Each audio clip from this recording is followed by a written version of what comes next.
2023 সালটা যে এইভাবে মারামারি করে বিদায় জানাতে হবে তা আমি কখনোই ভাবিনি। শুভেচ্ছা, স্বাগতম, নতুন বছরের আগমন। আসসালামু আলাইকুম। পুরোনো বছরটা চলে যাচ্ছে, নতুন বছর চলে এসেছে। তা আমার আর আমার বাসা বাপের কেউ পিকনিক করতে নেইনি। আমরা নাই টাকা দেবো না, আমিও বলে আইছি তোর বাসার টাকা দেখা আসছে, আমি আর আমার বাসার বাপ আমরা দুজন মিলে পিকনিক করে খাবো। তা আমি আমার বাসার বাপের বলতেছি কি হাতে আজকে আমি তেহারি রানবো, আমরা দুজন মিলে পিকনিক করবো। আমার বাসার বাপও বলতেছি ঠিক আছে, তাহলে আমি মুড়ি কেনার টাকাটা দেবো না, তুমি পুরো টাকাটাই দেবো। তো আমি আমার বাসার বাপ বলতে কি হাতে ওই তেহারি খাবো না বুঝছো, ওই ওই গ্যাস গ্যাস লিখতেস চাল ডালি খিচুড়ি রান্না।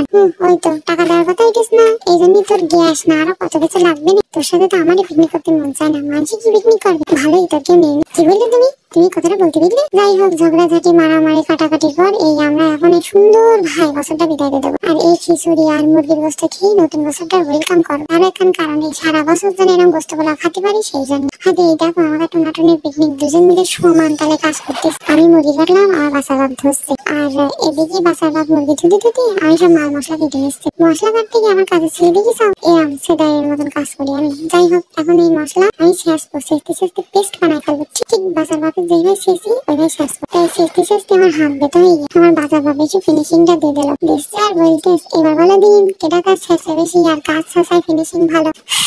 কি বললে বেটাও? তো যাই হোক, আমরা ওইসব টপিক বাদ দিয়ে বেটা মানুষ কত কিছুই তো কয়। তো আমি মুরগির গায়ে হলে দেওয়ার জন্য সব মাল মশলা দিয়ে দিলাম। আর আমার বাসার বাপ ফাইন করে মাখাচ্ছে, কাজের আজ বলো বাসার বাপ। আমার ছাল বসে বসে বলতে আমার বাপের তো এই অবস্থা, আমার যে কি হবে তা আল্লাহই ভালো জানে। এখন এই চুলোর ওপর এখন হাঁড়ি বসাই দিলাম, আজকে সরষের তেল দিয়ে রান্না করবো, মজাদার চিকেন খিচুড়ি হবে। এখন মুরগিটা ফাইন করে কষানো হচ্ছে, এক ফোঁটাও পানি যাবে না। নাড়তে মুড়ির চেহারা চেঞ্জ হয়ে যাবে, কিন্তু নাড়া বন্ধ করা যাবে না। হ্যাঁ সে নাড়তে করে যাবে, ওইটা কোন চলে যাচ্ছে কোন যে বলা দিন আমার বাসা বাবার পেটে রান্নায় হেল্প করতেছে আর কমিশন খাবে না তাকে। হয় তো যাই হোক, আমাকে মুরগি রান্না শেষ, এখন খিচুড়ি রান্নার পালা। মশলাটা ফাইন করে কষাইয়ে এর মধ্যে চাল ডাল দিয়ে দিলাম। এখন খানিকক্ষণ নাড়াইয়ে পানি দিলাম। ওরে বাবা কি ফাইন গন্ধ এসতেছে রে। এখন চাল ডাল সিদ্ধ হয়ে আসলে গোস্তগুলো দিয়ে দেবো। ফাইন গন্ধ বেরোচ্ছে, মন যাচ্ছে এখন খেয়ে ফেলাই। আমার বাসার বাবার ঘরে বসে থাকতে দেখছি না। এই যে আমাদের খিচুড়ি রান্না শেষ, বাসার বাপ 20 মিনিট ধরে এই প্লেট নিয়ে দাঁড়িয়ে রয়েছে চাকার জন্য। একটুকুন দিকে বাসার বাপ খেয়ে তো পাগল হয়ে যাওয়ার উপক্রম। সেই মজা হয়েছে, আমার আঙুল কামড়ায় খেয়ে ফেলাচ্ছে। তা আমরা এই নতুন বছরের শুরুতে গোস্ত খিচুড়ি খাই। সবাই ভালো থাকবেন, আল্লাহ হাফিজ, টাটা।